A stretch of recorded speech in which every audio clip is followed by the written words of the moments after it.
Hi guys, it's Pam. How's your day? So this video is edited a bit differently because I want to share some of my personal tips if you're heading to China, especially Guangzhou.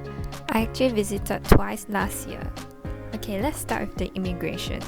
You still need to fill in the white arrival card, which you can get it on your flight to Guangzhou. Just ask the air stewardess. Before heading there, make sure you download these apps. Firstly, the A map, which you can bookmark the places you want to visit and plan your routes because Google Maps might not be able to work there. And then Alipay for payments, you can link it to your Changi Pay so you don't have to pay extra transaction fees. Do download Liquid Pay, which you can withdraw your remaining balance from Changi Pay when you're back from China. For communication, WeChat is not a must, but it's great for communicating with locals, and some restaurants would also use it for the queuing up and also checking of your table status. For transport, you can use TT, which is a taxi app. Some drivers may approach you for private rides, especially at the airport, but I'll recommend sticking it to the app to avoid getting overcharged. I only took the train once for the experience. For the rest of the trip, I just used TT. So the TT can actually be linked to the Alipay, so yeah, you can book through that. And then on my first trip, there were like 5 of us, so we actually booked a 7-seater, which was super comfortable. Trains are also an option, but they can be a bit troublesome because you need to register for an e-train card, and the security is quite strict. Like there will be like bag scans, and if your drinks are unopened, they may be checked. So the both times I went, it was really good weather. One is in May and October. And I also stayed at Beijing Road. So one of the hotel is Yishang Plus Hotel, which is just a road away from the Beijing Road. But it's a little bit noisy because you can hear the traffic. If you want a more quieter spot, it will be Super Time Beauty Inn. The main local language is Cantonese, but Mandarin works fine as well. Since I'm half Cantonese, it was a great chance for me to practice speaking. Once I arrived at Beijing Road, where I was staying in the heart of the city and the bustling street, I was greeted by a mix of traditional and modern architecture. So the next segment, I'll be sharing the must-visit spots and food places you definitely shouldn't miss. So let's start with Beijing Road. So Guangzhou has many Michelin restaurants, and usually they require to take a queue number and you have to wait. So I recommend heading there first to collect your queue number and then go shop around while waiting. And if you're hungry, you can have a quick snack at their local bakery, which is the Bao Shifu. Grab their pot floss cake, and also they provide like disposable gloves, so you can just find any spot and eat it without having your hands dirty. And also, not talking about the plastic bags they give, they actually use a lot of reusable cooler bags to store the food items. There are also many handmade snacks that are great for souvenirs, like the ground sesame paste, nougats, and flower teas. Inside this mall, you have to try Tao Tao Ju, located on the 7th floor. So the pro tip is go before 11 AM to get a discount on your total bill. So now talking about the dining culture, once you sit down, you'll be served a pot of tea. But it's not for drinking, it's actually for washing your cups and cutlery first. Time to order. So the dim sum in Guangzhou is huge.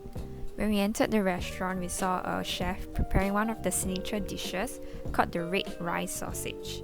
But fun fact, there's actually no sausage inside, it just have the look of it. It's made out of shrimp and youtiao wrapped in a bright red soft rice noodle roll dipped in peanut sauce. We also ordered siu mai, ha gao. The filling inside is so huge and generous.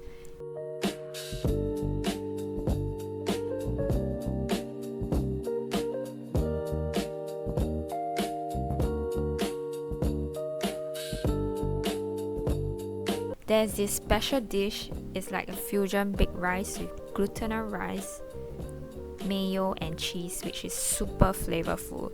Very unique dish. Tao Tao Ji also serves mains for lunch and dinner. So one of the night we actually tried their dinner menu with this chicken, bitter gourd stir fry and claypot eggplant. So these dishes go really well with a bowl of rice. And of course, I'll finish it off with their authentic milk tea. Another dim sum place is called Dian Dou De. The must orders are their stir-fried noodle dishes like the He Fen. And you also have to try the fried tofu, which is the dish that I was looking forward for. It's like crispy on the outside and silky soft on the inside.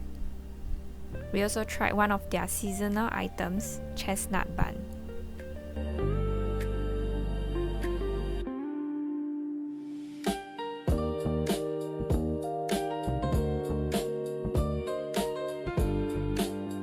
Need something refreshing?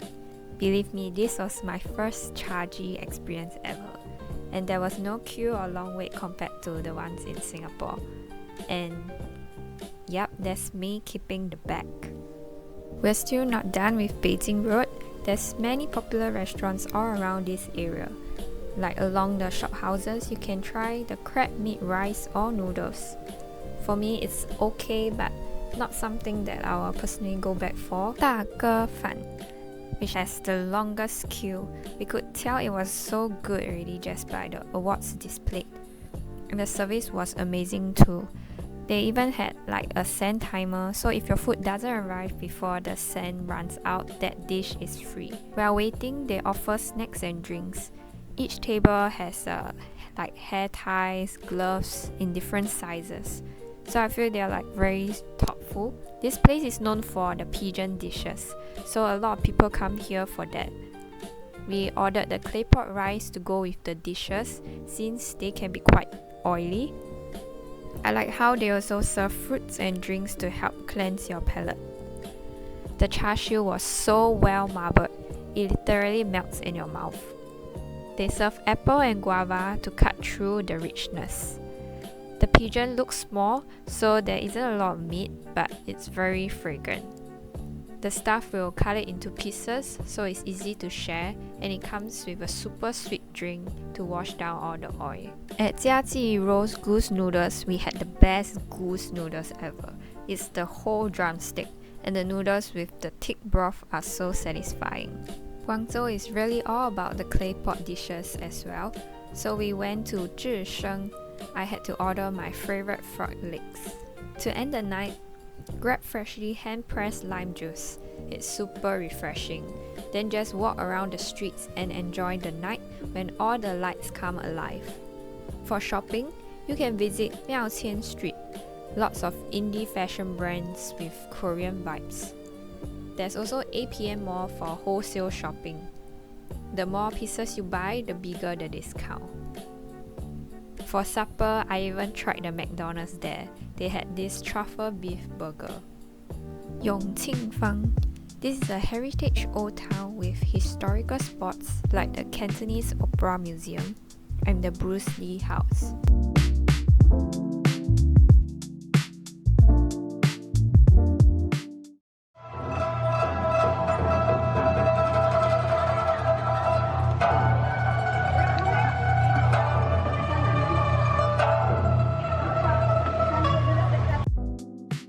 I was so happy to finally visit the Bruce Lee house because during my first trip it was under renovation. I managed to check it out on my second visit and the admission is free.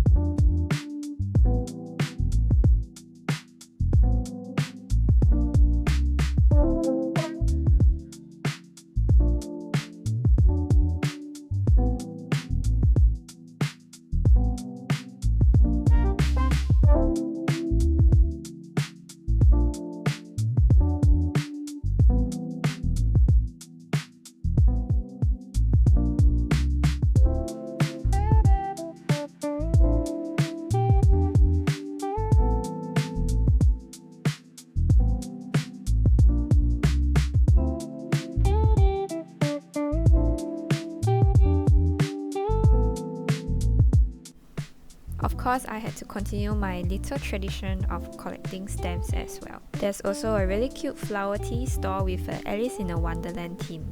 Super aesthetic.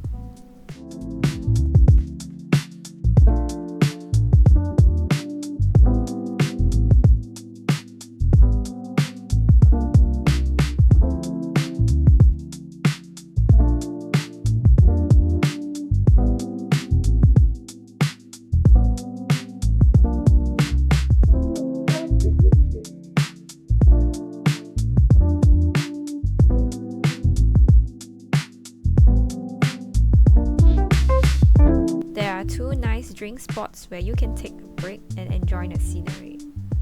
One is Ama Drink, where I ordered the yam mochi drink. And the other is a cafe. The owner collects vintage toy cars and they are displayed as part of the decor. I ordered the refreshing pineapple sour plum drink, and from there you can have the view of the Moon River. So both of the time I visited, I didn't manage to come at night, but apparently the reflection of the bridge looks like a moon. That's where the name came about. Next, we went to Lifang traditional Tang Shui Pu. You have to try the traditional desserts like the mango pomelo and yam pudding. The portions are super generous and the dessert is literally overflowing. After that, you can go for a city walk at Sha Mian Dao. It's a Portuguese-style building left after the war, and they are really beautiful and give off a totally different vibe. Then head over to Canton Tower, Guangzhou Ta. We caught the sunset at Canton Tower Bridge before heading for dinner at Xing Do Ji. We ordered coconut black chicken soup, charcoal beancurd, shrimp clay pot rice, got with salted egg, and a sweet and sour pork which has a very unique presentation, served on ice with fruits, and even had dry ice, which keeps the meat crispy. Honestly, one of the best I've ever had. After dinner, we headed back to the Canton Tower Bridge to enjoy the night view. The river, the bridge, and the rainbow-lit tower were all so stunning. So that's it, and hope this video helps. Stay tuned for more travel content as I'll be traveling this year. Bye bye!